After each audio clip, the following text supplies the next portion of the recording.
Halo pemirsa, apa kabar? Senang sekali saya Imam Syari bisa kembali menemani Anda di program yang syarat dengan informasi inspiratif dan juga kesehatan untuk Anda dan juga keluarga. Inilah dia Bincang Sehati. Ya pemirsa Bincang Sehati, kita tahu COVID-19 ini virusnya tidak hanya menyerang bagian paru-paru saja atau organ paru yang lebih fokus kepada pernafasan, tetapi juga bisa menyerang organ lain, salah satunya adalah jantung. Nah inilah yang akan menjadi pembahasan kita hari ini pemirsa. Kita akan membahas seputar yang namanya sindrom takikardia ortostatik postural, di mana ini bisa menyerang penyintas COVID-19. Nah umumnya ini terjadi ketika kita sedang berdiri ini pemirsa, kurang lebih 5 sampai dengan 10 menit. Nah tiba-tiba kita merasa pusing. Nah ini gejala-gejala ringan saja. Tapi nanti kita akan bahas ya lebih lanjut gejala-gejala seperti apa saja harus jadi perhatian kita. Karena bisa jadi kemungkinan kita berpotensi loh terkena yang namanya sindrom POD ini. Tapi sebelum kita masuk pembahasan tentang tema kita hari ini, nah kita akan membahas sumber-sumber makanan atau sumber-sumber protein yang baik untuk pasien COVID-19. Kita mulai yang pertama ya pemirsa. Yang pertama ini ada susu. Nah kita tahu susu ini banyak mengandung protein di dalamnya ya pemirsa. Tapi untuk Anda kemudian yang alergi terhadap laktosa, Anda bisa memilih susu dari kacang kedelai atau ragam susu lainnya yang bisa menjadi solusi ketika Anda alergi laktosa. Berikutnya adalah telur. Nah kita semua tahu nih pemirsa, kalau misalnya telur banyak mengandung protein, tapi terutama pada bagian yang putihnya ya. Untuk Anda yang mungkin yang memiliki kolesterol, nah Anda bisa menghindari bagian yang kuningnya, hanya fokus mengkonsumsi yang putihnya saja. Kita tahu juga kemudian telur ini selain mengandung protein yang banyak, juga terkandung di dalamnya ada antioksidan, vitamin, mineral, dan juga lemak yang sehat. Yang ketiga adalah kacang-kacangan. Nah ini juga salah satu sumber protein yang populer. Salah satunya adalah kacang almond jika misalnya Anda ingin mendapatkan protein yang lebih banyak di sana. Nah kandungan adalah per setiap 6 gram atau dalam 20 gramnya almond ini juga mengandung serat, vitamin E, dan juga ada beberapa kandungan lain yang baik untuk dikonsumsi oleh tubuh Anda.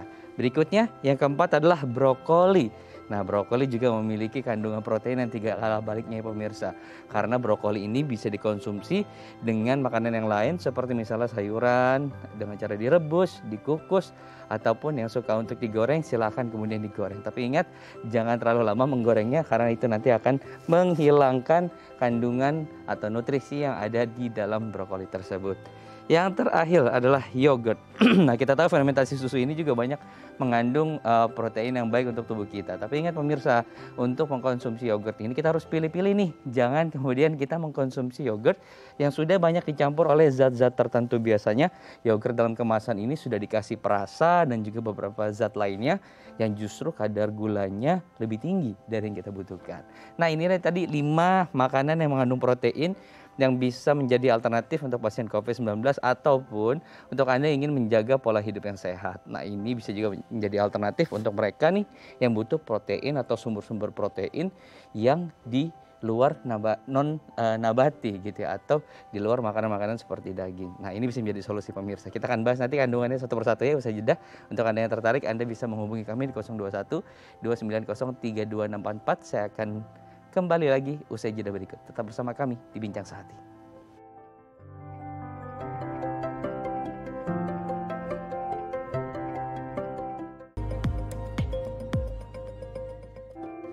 Terima kasih Anda masih bersama kami di Bincang Sehati. Di segmen sebelumnya saya sudah membagikan fun fact seputar makanan yang mengandung protein yang baik dikonsumsi bagi Anda yang dalam penyembuhan COVID-19 ataupun yang ingin merubah pola hidup sehatnya. Yang tadinya mengkonsumsi makanan hewani, protein hewani, nah ini bisa kemudian move menggunakan protein-protein nabati yang juga banyak terkandung dalam makanan-makanan yang akan kita bahas di segmen kali ini. Sudah bergabung nih pemirsa bersama saya Dr. Patricia Amanda, spesialis gizi klinik dari Artemisia Women's and Children's Clinic. Selamat pagi Dr. Patricia, apa kabar dok? Salam sehat. Hai, selamat pagi Mas Imam, apa kabar? Salam sehat. Salam sehat juga dok. Kita akan bahas makanan-makanan yang banyak mengandung protein yang bisa menjadi inspirasi untuk masyarakat di rumah. Kita bahas yang pertama ya dok ya.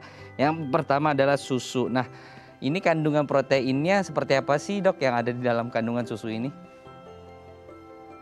Ya Mas, jadi misalkan susu itu merupakan bahan makanan yang bernilai gizi tinggi. Jadi selain ada protein, susu juga mengandung ada karbohidrat, lemak, vitamin dan mineral. Kemudian untuk kadar proteinnya sendiri dalam satu gelas susu berukuran 250 ml, kadar proteinnya itu sekitar 8 gram. Nah, bagi mereka yang memiliki intoleransi laktosa atau tidak bisa minum susu sapi, susu yang berasal dari kacang kedelai bisa menjadi satu alternatif. Untuk kadar proteinnya sendiri tidak jauh berbeda dengan susu sapi, yaitu untuk satu gelas susu kedelai berukuran 250 ml, kadar protein itu sekitar 7 gram. Oke. Gitu. Nah, kan ada juga nih yang suka minum susu, dia yang dingin dan juga yang hangat nih, Dokter Patricia. Nah, dia ada perbedaan nggak sih Ya, nanti ketika kita mengkonsumsi dingin dengan hangat gitu? Dan untuk yang ingin hangat ya, terutama ya Dokter Patricia ya, ini di suhu berapa sih yang diperbolehkan? Oke, jadi untuk suhu dari susu sendiri itu tidak ada pengaruhnya dengan kadar nutrisi yang ada di dalam susu. Kecuali kalau susu tersebut kita panaskan atau kita didihkan terlalu lama karena akan merusak kadar protein yang ada di dalam susu. Nah, untuk bagi mereka yang ingin minum susu hangat ya bisa diminum sekitar suhunya sekitar 50 sampai 60 derajat Celcius. Jadi tidak terlalu panas, tidak terlalu dingin juga ya. Sangat-sangat suam-suam kuku itu yang terbaik. Oke, baik. Karena kan kita tahu di Indonesia tropis, terkadang kita ingin sekali konsumsinya yang dingin gitu. Tapi ketika pagi hari rasanya kurang enak nih ya. Kalau kita konsumsi yang dingin-dingin, terkadang ingin yang hangat. Jadi kita masukkan ke microwave ataupun kita panaskan gitu ya dengan alat yang ada di rumah supaya bisa dinikmati dengan kudapan pagi hari seperti roti dan lain sebagainya. Nah, berikutnya adalah telur. Nah, kandungan protein seperti apa sih yang ada dalam telur, dan selain itu kandungan apa saja selain protein yang ada di dalam telur tersebut, Dokter Patricia? Oke, jadi kalau protein dari telur itu, jadi telur itu yang kita tahu ada bagian putih dan ada bagian kuningnya. Nah, untuk kadar protein itu lebih tinggi di putih telur. Sementara di kuning telurnya itu kandungannya lebih banyak, dominannya adalah lemak yang baik. Di dalam lemak yang di kuningnya itu terdapat vitamin A, vitamin D, omega 3. Nah, sementara untuk di putihnya adalah sumber protein yang baik dengan bioavailabilitas yang tinggi. Dan juga boleh dikatakan telur merupakan sumber protein yang terbaik karena di dalam telur terdapat lengkap asam amino 9 asam amino esensial yang dibutuhkan oleh tubuh kita. Gitu. Oke, dan di masyarakat kita populernya bukan hanya telur rebus ya dokter ya, tapi ada juga telur goreng mata sapi gitu. Nah, ini seperti apa kemudian pengolahannya untuk yang telur goreng mata sapi ini agar kandungan proteinnya ya nggak hilang-hilang banget gitu dok? Oh iya, berarti gini, kalau misalkan untuk sebenarnya dengan proses pemasakan, kandungan protein dalam telur cenderung stabil. Namun hanya yang perlu diperhatikan bahwa bila kita cara masaknya digoreng, berarti kan dengan menggunakan minyak, minyak. Mungkin itu kadar minyak yang digunakan untuk menggoreng itu yang perlu kita perhatikan. Jangan sampai kadar protein itu kalah banyak dibandingkan dengan kadar lemaknya. Oke, baik. Jadi cara prosesnya juga mempengaruhi nanti ya nutrisi dan juga kandungan yang ada di dalam makanan tersebut. Jangan sampai nutrisinya hilang karena kita salah melakukan tadi proses pengolahannya. Berikutnya adalah kacang-kacangan nih dok. Kacang-kacangan model atau jenis seperti apa saja yang memiliki kandungan protein yang bagus untuk tubuh kita dok? Oke, jadi untuk kacang-kacangan ini merupakan camilan sehat yang cukup populer ya Mas Imam ya selama ini ya. Jadi kalau untuk seperti kacang-kacangan itu, tadi yang sudah disebutkan oleh Mas Imam sebelumnya kacang almond. Jadi kacang almond ini selain sumber protein juga terdapat di dalamnya adalah vitamin. Di dalam satu cangkir kacang almond kira-kira beratnya 100 gram terdapat 7 sampai 10 gram protein. Nah ternyata bukan cuma kacang almond, tetapi ada kacang-kacang yang lain yang kadar proteinnya juga tidak kalah baik. Seperti contohnya dalam kacang kedelai yang sudah direbus dengan ditambahkan sedikit garam, dalam satu cangkir dengan ukuran kira-kira 100 gram itu kadar proteinnya 20 sampai 25 gram. Cukup besar ya Mas ya. Nah, terus selain kacang kedelai ada juga kacang hitam, kacang tolo, kacang merah. Nah, untuk ukuran satu gelasnya atau 100 gram itu memiliki kadar protein sekitar 13 sampai 15 gram protein. Nah, kalau misalkan ada juga kacang-kacang lain, jenis kacang edamame atau kacang Hmm, kedelai Jepang. hmm, Kadar proteinnya juga kira-kira hampir sama tuh Mas, kira-kira sekitar 13 gram protein dalam satu hmm, gelas hmm, ukuran 100 gram hmm. kacang. Oke. Nah, ternyata kacang-kacangan ini juga jangan lupa bahwa orang Indonesia tidak pernah lepas dari yang namanya produk kacang-kacangan yaitu Betul, tahu dan tempe. Benar nggak betul. Mas? Yang sudah Nah, ternyata di difermentasi dalam tahu ya. dan tempe Nah, ini iya, betul. proses Nah, tahu dan tempe pengolahan. ini Oke. juga iya kadar proteinnya juga tinggi. Yaitu seperti tahu contohnya. Tahu yang dibuat dari kacang kedelai itu dalam satu potong besar yang kita bisa suka beli di pasar, tahu putih, dengan berat sekitar 120 gram itu Hmm, memiliki kadar protein sekitar 10 gram. Nah, tahu ini kan mudah diperoleh, harganya juga tidak terlalu mahal, dan juga dapat dikonsumsi kapan saja. Nah, untuk tempe sendiri dengan ukuran 100 gram atau satu cangkir memiliki kadar protein sebesar 20 gram. Nah, tempe ini juga perlu kita ingat bahwa selain sumber protein, tempe ini juga merupakan kaya akan kalsium dan juga hmm, zat besi. hmm. Dan sebetulnya hampir semua Tuh, kacang-kacangan itu bisa diolah menjadi produk tempe ya. Bukan hanya misalnya sekarang kacang tuh. populer yang sering kita konsumsi gitu, kacang kedelai impor yang saat ini banyak dikonsumsi atau menjadi bahan baku untuk tempe atau produk olahan kacang tadi. Banyak loh jenis kacang-kacang yang tadi disebutkan oleh Dokter Patricia juga ternyata bisa diolah kembali menjadi produk turunan seperti tahu dan tempe. Baik, berikutnya adalah brokoli. Nah, ternyata brokoli juga memiliki kandungan protein ya. Boleh dijelaskan Dokter Patricia? Oke, jadi mungkin kita bingung ya, oh kok Hmm, emang brokoli ada protein? Karena iya. sebenarnya selama ini kita menganggap bahwa brokoli ini adalah merupakan sumber serat, sumber vitamin dan mineral. Jadi ternyata ajaibnya protein dalam brokoli juga ada, yaitu dalam ukuran 90 gram brokoli. Jadi kita Mhm, biasa kira-kira satu porsi makan ya, brokoli kita itu mengandung 2 sampai 3 gram protein. Jadi kalau kita misalkan makan tahu dimasak dengan brokoli ya kadar protein yang kita makan juga hmm, akan semakin banyak. Selain bahwa di dalam brokoli itu pastinya ada sumber serat dan juga sumber vitamin yang berguna buat tubuh kita. oke, baik. Yang berikutnya adalah yogurt. Nah, yogurt yang diolah bagaimana yang memiliki kadar protein yang bagus untuk tubuh kita? Apakah yogurt-yogurt yang misalnya memiliki ragam rasa dari blueberry, strawberry, ada coklat juga, ada vanilla. Kayaknya sekarang udah lebih banyak lagi. Ada yang taro juga bahkan yang varian terbaru. Apakah yang seperti itu yang kemudian baik atau justru ada yang tertentu nih jenis yogurt yang justru itu memiliki kandungan protein yang lebih bagus untuk tubuh kita, Dok? Oke, jadi kalau untuk yogurt sendiri, yogurt itu merupakan suatu produk turunan susu yang sudah difermentasi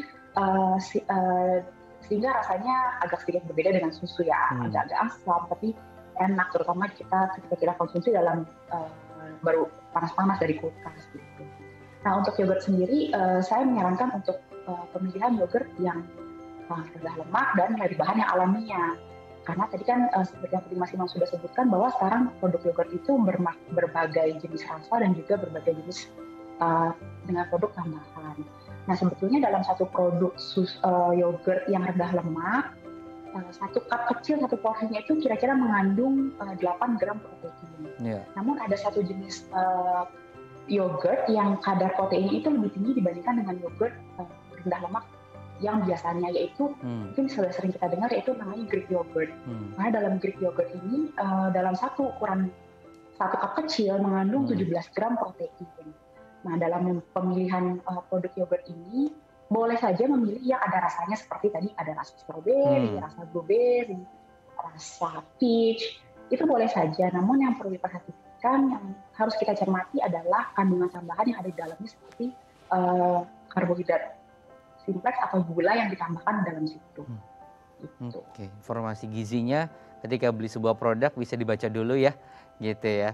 Dan jangan Betul. lupa gitu ketika kita beli kemasan yang bulk, terkadang ditulis informasi gizinya untuk misalnya takaran 220 mili atau 3 kali lipat dari ukuran satu kemasan tersebut. Nah ini kita harus jeli nih baca yang seperti ini ketika membeli sebuah produk, jangan sampai nanti Betul. ternyata kita kelebihan kalori dari yang kita butuhkan. Baik, Dokter Patricia terima kasih sudah berbagi informasi hari ini seputar makanan atau kandungan protein dalam makanan yang bisa menjadi solusi untuk Anda mungkin yang penyintas COVID-19 ataupun yang Anda ingin merubah hidup sehat. Yang tadinya mengkonsumsi protein dari hewani, nah bisa kemudian menggunakan pilihan tadi ya, protein-protein yang terkandung dalam makanan-makanan yang nabati. Terima kasih Dokter Patricia, salam sehat, selamat Terima beraktivitas kasih Mas kembali Dok. Imam, sampai ketemu. Baik, pemirsa itu dia tadi kita membahas seputar bagaimana kandungan protein yang ada di makanan yang biasa kita temukan sehari-hari. Nah, selanjutnya kita akan bahas ternyata nih pemirsa ada sebuah sindrom yang ini juga bisa menyerang penyintas COVID-19. Sindrom apa? Kita akan bahas nanti. Usai jeda, tetap bersama kami di Bincang Sehati.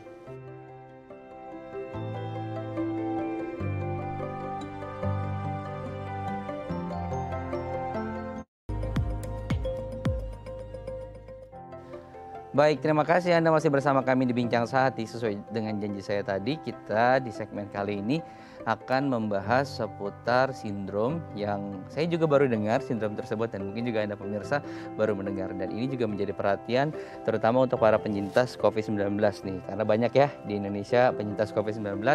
Nah, ternyata sindrom ini juga kemungkinan bisa juga menyerang penyintas COVID-19. Kita akan membahasnya bersama dengan Dr. Sigit Pratama Yustitia Nasarudin selaku dokter spesialis jantung dan pembuluh darah. Selamat pagi Dokter Sigit. Selamat pagi Mas. Salam sehat Dok, apa kabar? Ya, alhamdulillah baik. Baik, alhamdulillah. Nah, dokter, kita akan bahas tema seputar sindrom takikardia ortostatik postural nih, dokter. Karena dari istilahnya saja mungkin banyak masyarakat juga agak awam ya gitu ya dengan istilah tersebut. Biasanya sih kalau misalnya disingkat sindrom POT gitu ya. Nah, ini apa sih, Dok? Dan apa kemudian penyebab-penyebabnya? Apakah penyintas COVID-19 juga mesti harus mengkhawatirkan dengan sindrom ini, Dok? Silahkan Dokter Sigit.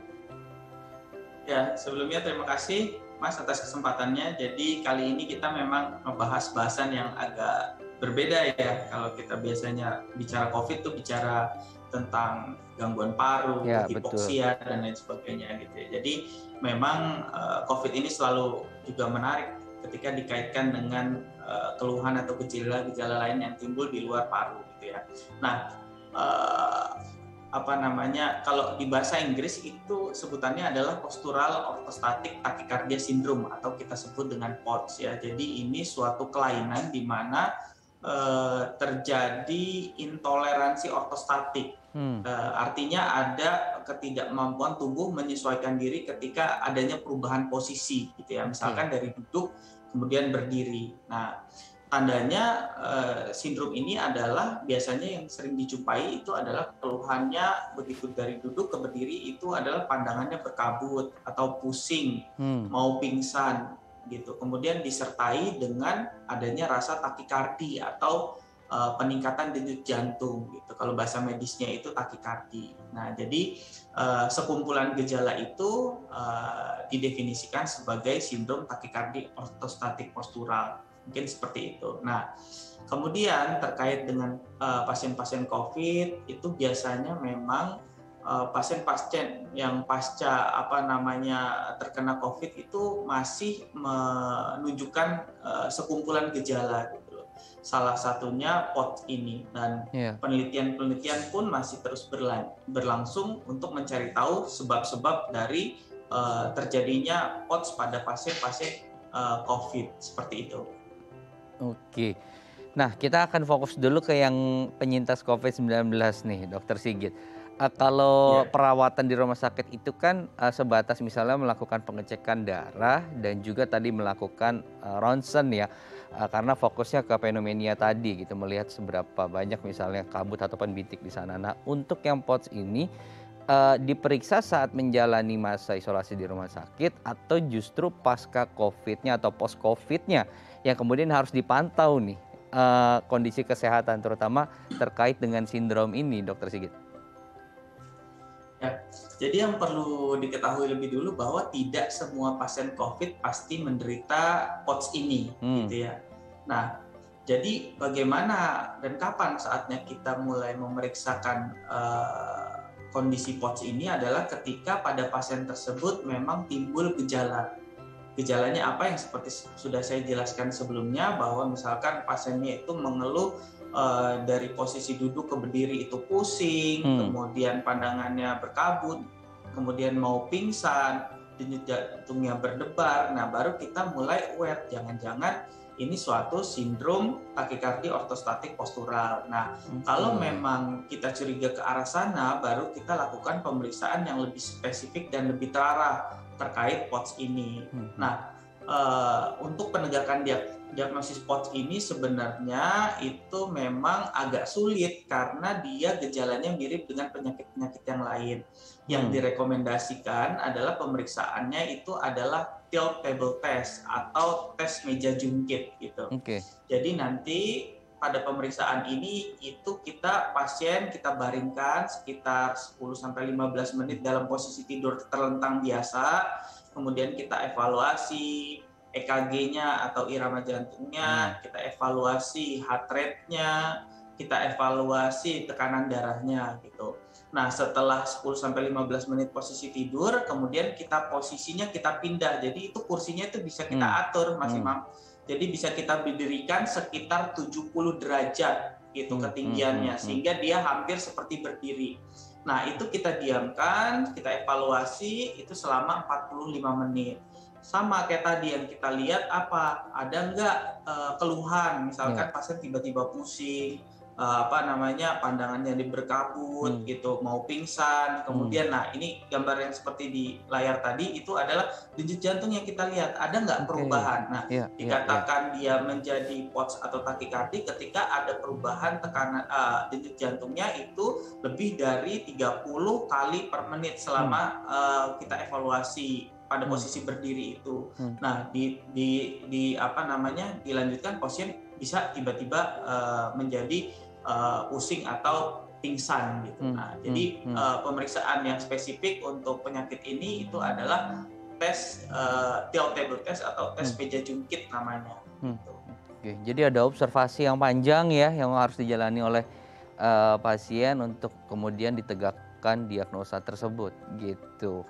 Nah, dokter tadi kan sudah disebutkan gejala-gejalanya cukup jelas tadi gejala-gejalanya, dan ini bisa diobservasi oleh masyarakat ketika kemudian mendapati gejala tersebut bisa kemudian datang lebih lanjut ke sana. Nah, ini untuk yang non-COVID atau pasien yang tidak terkonfirmasi positif COVID-19 juga harus waspada tidak dok dengan yang seperti ini? Ya, jadi memang POTS ini atau sindrom takikardi ortostatik postural ini bisa terjadi ke pasien COVID maupun non-COVID gitu. Nah, pada kapan kita mulai aware pada pasien non-COVID untuk memeriksakan lebih lanjut penyakit ini adalah kalau pada populasinya penelitiannya itu ini biasanya terjadi pada wanita usia sekitar 13 tahun sampai 50 tahun gitu. Kemudian orang-orang yang memiliki penyakit lainnya gitu. Jadi seperti misalkan dia memiliki riwayat penyakit diabetes, penyakit autoimun, atau riwayat infeksi terhadap virus, misalkan Epstein-Barr, kemudian juga riwayat hepatitis C gitu. Jadi orang-orang yang memiliki komorbid penyakit-penyakit tersebut itu harus mulai aware kalau timbul gejala-gejala seperti ini gitu.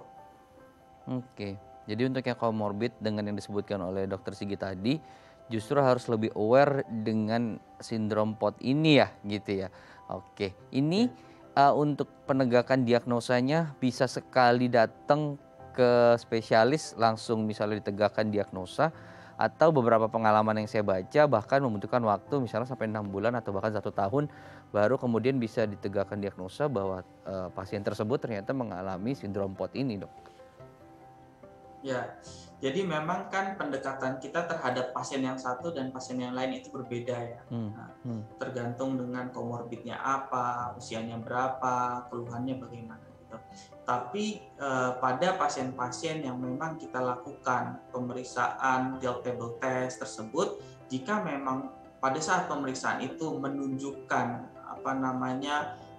gejala-gejala atau hasil pemeriksaannya itu memang diinterpretasikan sesuai dengan sindrom POTS, maka pada hari itu juga sudah kita bisa tegakkan diagnostiknya gitu.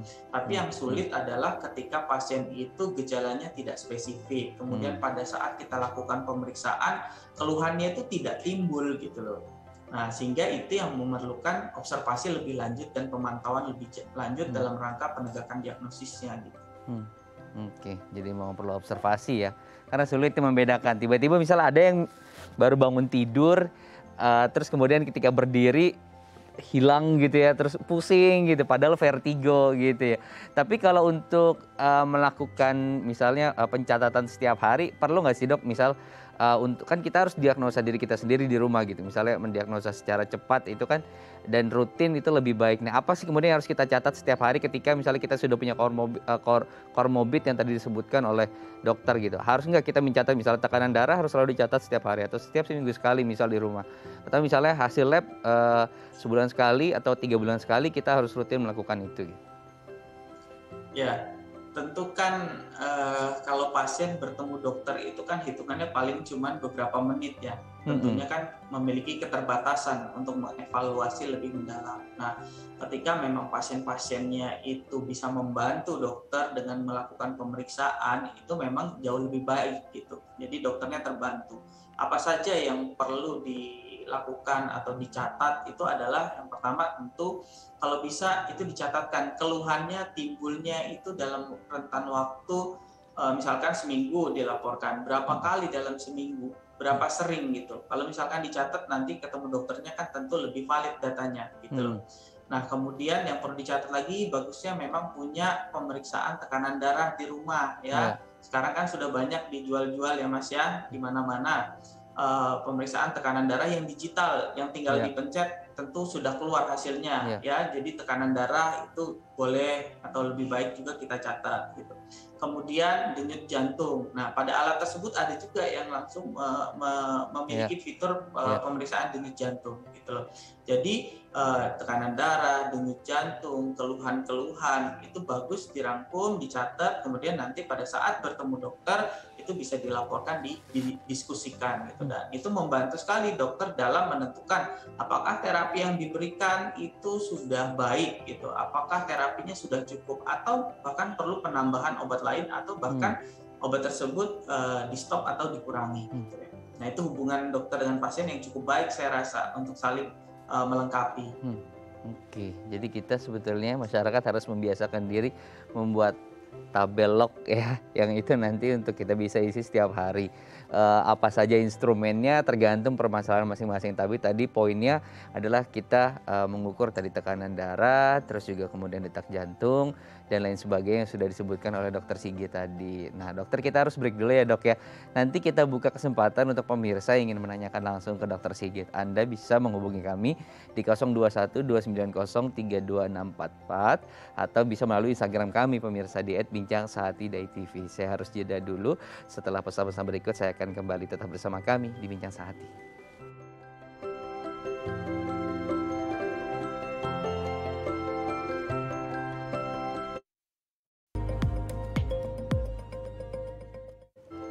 Baik, terima kasih Anda masih bersama kami di Bincang Sehati. Kita akan kembali melanjutkan perbincangan dengan Dr. Sigit untuk membahas seputar tentang sindrom takikardia ortostastik postural atau lebih banyak dikenal dengan sindrom POT. Nah, Dr. Sigit, kita akan bicara mulai masuk ke terapinya nih dok gitu. Terutama di makanan dulu deh ya dok ya. Untuk yang sudah ditegakkan diagnos bahwa dia adalah sindrom POT ini, ada nggak sih makanan-makanan yang kemudian harus dihindari nih oleh sang pasien, dok? Ya, kalau terkait makanan yang dihindari sebenarnya tidak ada rekomendasi khusus ya. Namun ada yang dianjurkan gitu loh.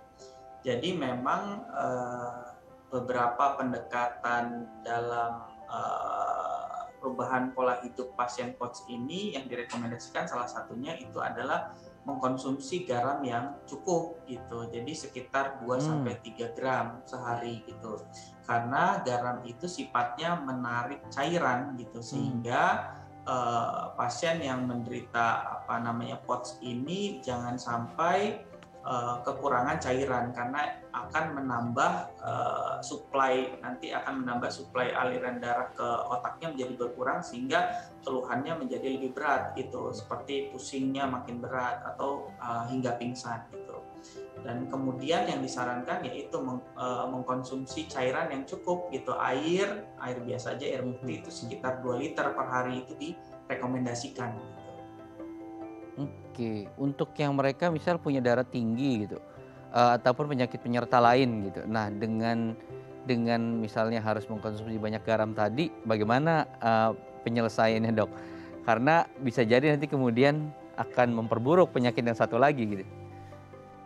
Nah, ya ini menariknya ya pertanyaannya. Memang kalau pada pasien yang sudah memiliki hipertensi memang harus hati-hati dalam konsumsi garam gitu, karena garam itu sendiri memang meningkatkan tekanan darah tinggi tersebut, sehingga memang perlu bertemu ke dokter. Nanti dokter akan menimbang manfaatnya ketika mengkonsumsi garam gitu, mana yang kira-kira jalan tengahnya atau yang lebih baiknya gitu ya, sehingga memang tidak bisa sembarangan mengkonsumsi garam kalau pasien tersebut menderita hipertensi juga gitu, Mas Imam. Oke, jadi tetap harus rutin konsultasi intinya ya gitu, karena dengan begitu bisa dipantau kemudian asupan makanannya ini sekali lagi sebagai salah satu bentuk terapi gitu. Nanti kita akan bahas lagi terapi-terapi yang lain, Dok. Tapi kita buka dulu pertanyaan untuk pemirsa Bincang Saat ini yang sudah bertanya melalui Instagram kami di @bincangsaat_hidayah_tv. Saya akan bantu bacakan ya, Dokter ya. Sudah terlihat juga di layarnya Dokter Sigit dari @sangaji. Nah, Dok, saya penyintas COVID-19 2 kali bahkan gitu ya. Saat pertama kena OTG, namun yang kedua saya mengalami gejala sedang dan menjadi kelelahan dan jantung berdebar menjadi lebih cepat. Nah, dokter menyarankan untuk latihan pernafasan. Apakah itu cukup, Dok? Nah, mungkin bisa dijawab Dokter Sigit. Atau juga mungkin ada gejala menuju ke sindrom POTS atau tidak gitu. Silakan, Dok. Ya, jadi terima kasih pertanyaannya untuk Sangaji ya. Jadi memang sebenarnya nggak banyak ya pasien yang terkena COVID hingga 2 kali gitu ya. Cuman memang beberapa sebagian kecil itu bisa menderita reinfeksi kita sebutnya ya terhadap COVID ini. Nah, sebenarnya ada istilah yang populer sekarang itu adalah long COVID ya. Long COVID itu artinya adalah pasien sudah dinyatakan sembuh namun gejalanya masih dirasakan. Salah satunya itu bisa fatigue atau kelelahan gitu ya. Nah, pada kondisi di mana keluhan itu juga disertai dengan rasa berdebar, denyut jantung lebih cepat, memang perlu dievaluasi lebih lanjut gitu ya. Mungkin latihan pernapasan aja belum memberikan dampak yang cukup memuaskan. Jadi saran saya memang perlu dilakukan pemeriksaan lebih lanjut dan dilakukan misalkan pemeriksaan EKG, pengukuran tekanan darah, evaluasi denyut jantung, dan penggalian terhadap keluhan-keluhan yang lain. Kalau memang ternyata berdebarnya itu terkait dengan perubahan posisi, misalkan dari duduk ke berdiri, kemudian disertai juga dengan pandangan berkabut, misalkan pusing, mau pingsan, nah, itu bisa kita evaluasi juga ke arah apakah terjadi sindroma takikardia ortostatik postural pada penyintas COVID tersebut gitu ya. Mungkin itu Mas Imam. Oke, baik. Jadi tetap ya kalau untuk yang long COVID sebetulnya harus dipantau terus gitu. Tidak bisa lepas kemudian dari pantauan dokter. Sekalipun misal dari puskesmas sudah tidak dipantau, bisa mencari alternatif ya, Dok ya. Mau itu ke RSUD setempat atau melalui layanan daring atau digital ya yang sekarang banyak tersedia di platform masing-masing. Nah, Dokter Sigit, kita akan kembali masuk. Masih ini ya Mas, khususnya yang masih ada gejala ya. Iya. Jadi begitu sudah dinyatakan sembuh tapi masih ada gejala, mungkin perlu memeriksakan diri. Baik. Dokter Sigit, kita masuk ke terapi lagi nih. Tadi kan baru makanan. Nah, kemudian untuk proses penyembuhan dari pasien yang sudah ditegakkan diagnosa POTS ini, apa saja sih terapi-terapi lanjutan yang harus dijalani oleh sang pasien? Ya, jadi memang selain pola makan, minum yang mungkin diatur adalah kita latihan fisik, Mas, atau aktivitas gitu ya. Jadi ada baiknya pasien yang menderita POTS ini melakukan latihan fisik yang terstruktur, yang terjadwal gitu ya. Nah, yang mungkin bisa kami sarankan itu latihan olahraga yang bersifat isometrik. Ya, artinya itu latihan yang bersifat untuk melatih kekuatan otot gitu ya. Jadi diharapkan dengan kualitas otot yang baik itu akan mampu menjaga kontraksi pembuluh darah itu tetap baik gitu. Jadi ketika ada perpindahan posisi nanti dari duduk ke berdiri itu pembuluh darahnya bisa refleks kemudian merespon untuk melakukan vasokonstriksi dan menjaga aliran darah itu tetap baik hingga ke otak gitu ya. Kemudian penyesuaian lainnya yang bisa dilakukan itu bisa melakukan latihan seperti jalan kaki yang sederhana gitu ya. Namun terukur artinya misalkan hari ini mencoba jalan latihan 100 meter, kalau memang dirasa kuat dinaikkan secara bertahap 200 meter, kemudian 300 meter gitu ya. Nah, kemudian juga bisa melakukan latihan transisi perlahan gitu. Karena biasanya kan pasien-pasien POTS ini kan dari duduk ke berdiri dia timbul gejala. Nah, itu dilatih gitu dari duduk naik perlahan sampai berdiri kemudian diulang lagi gitu berkali-kali gitu. Jadi itu untuk melatih juga kemampuan saraf otonomnya, kemudian vasokonstriksi pembuluh darahnya sehingga pada saatnya nanti ketika pasien melakukan aktivitas normal biasa, tubuh sudah bisa mengkompensasi kejadian tersebut gitu.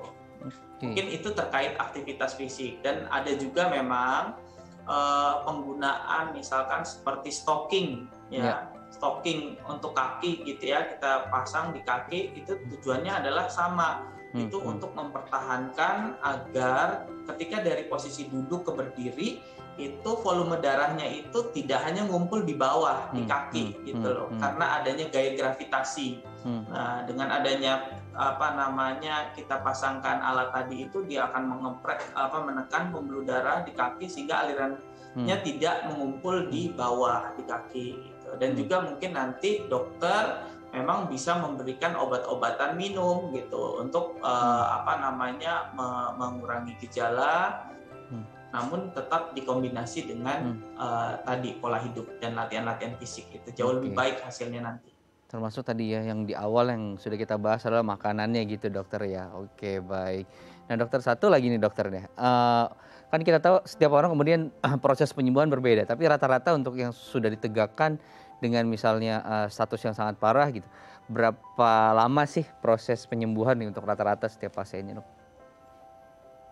Nah, terkait proses penyembuhannya itu memang berbeda-beda tadi ya Mas. Saya belum membaca literatur yang mengungkapkan dengan dengan pasti berapa lama proses penyembuhannya gitu. Tapi memang ketika pasien ini sudah kita lakukan terapi, kita evaluasi dalam rentan waktu tertentu, ketika memang gejalanya sudah hilang, ya mungkin sudah sembuh pasien ini gitu. Oke, baik. Jadi sekali lagi tadi berbeda-beda setiap orang kemudian ya penempatannya gitu karena masing-masing memiliki kemampuan yang berbeda-beda begitu. Baik, dokter. Nah, dokter mungkin untuk sebagai pengingat lagi kepada masyarakat gitu ya, gejala-gejala atau ciri-ciri apa yang bisa kemudian dicatat oleh pemirsa Bincang Sehati ini terkait POTS ini nih, karena ini juga penting menjadi perhatian kita sekalipun misalnya tidak banyak juga kasusnya begitu ya, tapi ini bisa menjadi catatan kita bersama. Silakan dok. Oh ya, jadi mungkin saya jelaskan kembali ya Mas Imam ya terkait gejala dari sindrom takikardi ortostatik postural ini ya. Jadi ini merupakan suatu sindrom atau kumpulan gejala. Jadi ada beberapa gejala yang terjadi ketika sindrom ini, yaitu biasanya pasien itu mengeluhkan jadi ketika dia ada perubahan posisi ya, khususnya dari posisi duduk ke berdiri, dia merasa adanya gangguan ya, pusing, seperti pandangannya menjadi gelap, kemudian mau pingsan, disertai dengan rasa dada yang berdebar atau berdenyut dengan cepat gitu loh. Nah, dengan keluhan ini ya yang spesifik atau juga ditambah dengan keluhan lain, misalkan nyeri perut, mual, itu juga bisa terjadi pada sindrom POTS ini.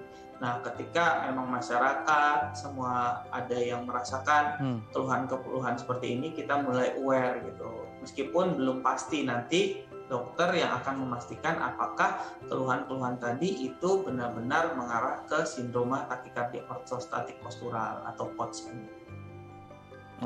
Oke, baik. Kita harus jeda dulu Dokter Sigit. Nanti di segmen terakhir kita juga berbagi tips kembali seputar apa aja kemudian pengobatan ataupun proses-proses pengobatan yang bisa dilalui oleh penyintas POTS ini. Kita akan bahas nanti ya usai jeda pemirsa, jangan beranjak. Tetap bersama kami di Bincang Sehati.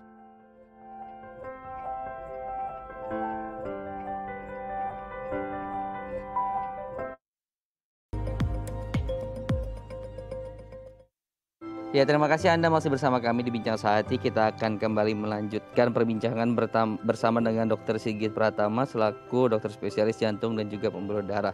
Dr. Sigit, di segmen terakhir kita bagi tips ya Dok ya, bagaimana proses penyembuhan untuk pasien POTS ini. Kita akan bacakan satu-satu Dok. Yang pertama, ternyata prosesnya adalah kita harus mengikuti olahraga secara teratur dan progresif. Nah, mungkin boleh jelaskan kembali untuk yang olahraga teratur dan progresif ini seperti apa sih? Jenis olahraga apa saja? Apakah yang olahraga lebih ke kompetisi ini boleh juga diikuti oleh mereka? Ya. Jadi memang seperti saya jelaskan sebelumnya, itu olahraga itu juga menjadi olahraga atau latihan fisik itu menjadi salah satu rangkaian dari terapi ya, di samping minum obat dan yang lainnya. Nah, olahraganya itu yang baik memang itu sifatnya teratur dan progresif. Artinya olahraganya itu dilakukan secara periodik gitu ya. Dianjurkan itu biasanya kita melakukan olahraga itu 30 menit sehari, minimal 5 kali dalam seminggu gitu olahraganya ya. Nah, namun seberapa berat olahraganya itu tentu balik lagi didasarkan oleh kemampuan individu pasien tersebut. Itu kita yang bisa menakar seberapa jauh kita bisa melakukan aktivitas fisik tersebut gitu ya. Kemudian misalkan yang disebut progresif, misalkan hari ini kita latihannya misalkan dengan berjalan ya. Jarak misalkan 100 meter, kemudian kita tingkatkan lagi kalau udah bisa kita naikin jadi 200 meter dan seterusnya gitu ya. Nah, dengan adanya latihan fisik itu diharapkan memang adanya peningkatan kemampuan otot kita gitu, salah satunya ya. Dalam rangka kalau kita bicara sindrom takikardi ortostatik postural ini dalam rangka mempertahankan sirkulasi pembuluh darah, karena pembuluh darah itu salah satu kemampuan alirannya dipengaruhi juga oleh kekuatan otot tersebut gitu ya. Mungkin itu Mas Imam. Oke, baik. Berikutnya tipsnya adalah mengkonsumsi 2 sampai dengan 3 liter air yang dicampur dengan 10 sampai dengan 12 gram garam gitu. Nah, mungkin boleh secara gambaran gitu ya, berapa sendok sih kemudian harus kita campurkan gitu ya, atau setidaknya dalam makanan gitu ya. Berapa sendok sih yang harus kita konsumsi setiap hari untuk mereka yang memiliki atau sudah ditegakkan diagnosanya sindrom POTS ini? Ya, jadi memang tapi penggunaan garam ini tentu perlu dikaji ketika pasien itu memiliki penyakit yang lain, salah satunya darah tinggi gitu ya. Nah, jadi cairan itu menjadi penting juga pada kondisi sindroma takikardi ortostatik postural ini gitu ya, karena dengan kekurangan cairan atau volume tubuh maka itu akan memperberat keluhan POTS ini gitu lah. Nah, jadi bisa salah satu usaha kita terkait penyembuhan ini dengan menggunakan cairan dan garam tersebut gitu ya. Mungkin bisa kita berikan sekitar 1 sendok atau 2 sendok gitu ya, kita berikan untuk menambah kadar garam dalam tubuh gitu. Oke, baik. Nah, ini mungkin pertanyaan banyak masyarakat juga, kalau garam Himalaya itu boleh juga Dok, karena kan sekarang lagi tren banget ya garam Himalaya. Nah, kalau yang seperti ini garam yang menggunakan garam Himalaya boleh atau justru lebih bagus? Secara spesifik sebenarnya saya belum pernah membaca literaturnya ya terkait penggunaan garam Himalaya, tetapi penggunaan garam secara umum itu direkomendasikan pada kondisi POTS ini gitu ya. Jadi apakah itu lebih baik dari garam biasa? Saya belum membaca jurnalnya atau referensi yang bisa saya membuat pernyataan tentang itu. Oke, baik. Ya, jadi karena sekarang tren banget nih Dok gitu ya. Jadi garamnya kemudian banyak diganti dengan garam Himalaya. Baik. Kemudian berikutnya adalah memeriksa tekanan darah secara teratur. Nah, seberapa penting aktivitas pencatatan ini seperti ini dilakukan oleh masyarakat terutama yang memiliki sindrom POTS ini Dok? Ya.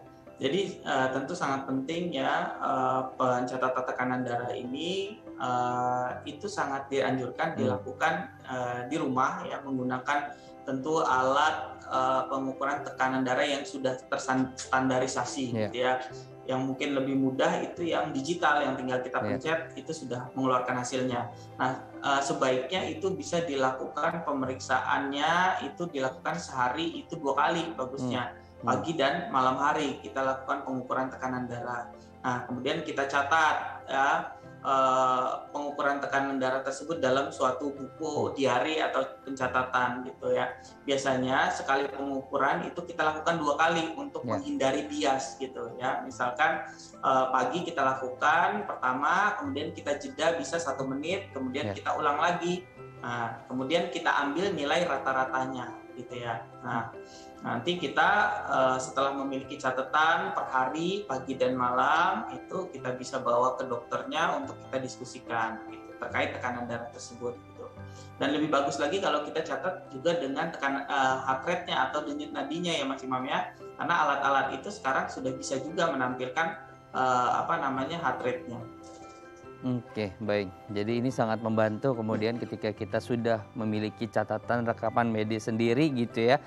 Untuk kita catat sendiri di rumah, ini bisa membantu tenaga kesehatan dalam tadi mendiagnosa gitu. Karena dengan kita sering mencatat, kemudian ini kan lebih baik gitu ya, data-datanya lebih valid, data-datanya lebih lengkap dibandingkan kalau misalnya kita hanya datang pertama terus langsung dicek sekali saja gitu. Ini kan juga bisa jadi berbeda dengan keseharian. Baik, terima kasih Dokter Sigit ya sudah berbagi informasi. Ini penting banget informasinya, semoga bermanfaat untuk saya dan juga pemirsa di rumah. Terima kasih Dokter Sigit, salam sehat. Ya. Ya pemirsa, usai sudah perjumpaan kita hari ini di Bincang Sehati. Kita akan berjumpa lagi dengan tema yang berbeda. Saya Imam Syarif pamit mewakili seluruh kerabat kerja yang bertugas. Sampai jumpa besok. Jangan lupa untuk selalu menerapkan protokol kesehatan, menggunakan masker, menjaga jarak, mencuci tangan dengan air dan sabun. Saya Imam Syarif pamit. Sampai jumpa.